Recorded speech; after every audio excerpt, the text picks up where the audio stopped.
जय जगन्नाथ जय जगन्नाथ जय जगन्नाथ। राधे श्याम राधे श्याम राधे श्याम।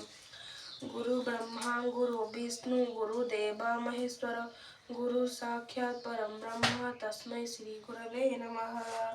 त्वमेव माता च पिता त्वमेव त्वमेव बन्धुश्च सखा त्वमेव त्वमेव विद्या द्रविडं त्वमेव त्वमेव सर्वं मम देव देव।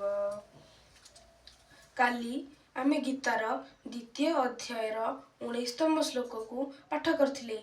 आज आमे गीतार द्वितीय अध्यायर 20तम श्लोक रु आरंभ करिबा।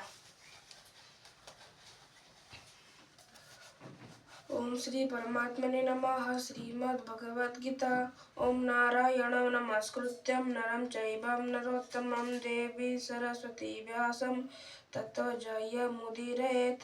मूकं करोति वाचालं पङ्गुं लङ्घयते गिरिं यत्कृपातमहं वन्दे परमानन्दमाधवम्।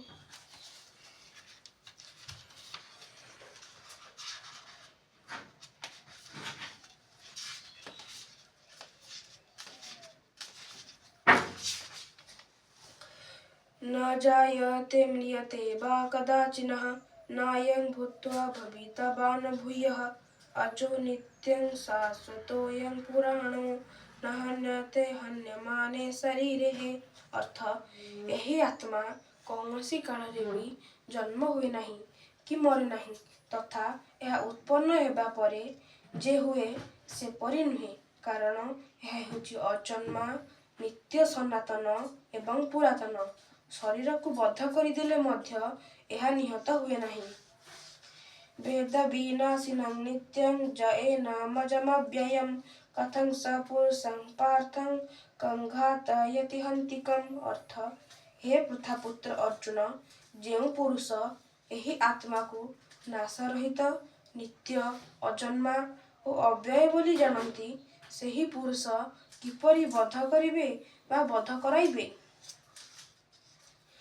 वासंसि जीर्णानि यथा विहाय नवानि गृहाणा तीनरोपराणि तथा शरीराणि विहाय जिना नन्यानि संजाति नवानि हि देहि।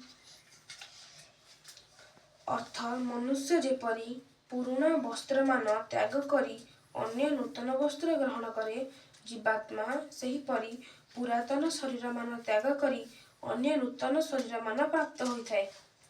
नैनं छिन्दन्ति शस्त्राणि नैनं दहति पावकः न चैनं क्लेदयन्त्योपो न शोषयति मारुतः।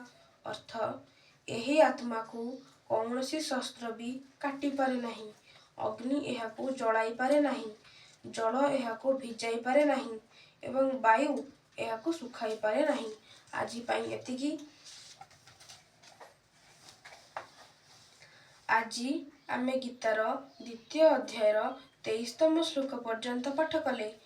काली आमे गीतार 24तम श्लोक रु आरंभ करिबा। रहुची जय जगन्नाथ।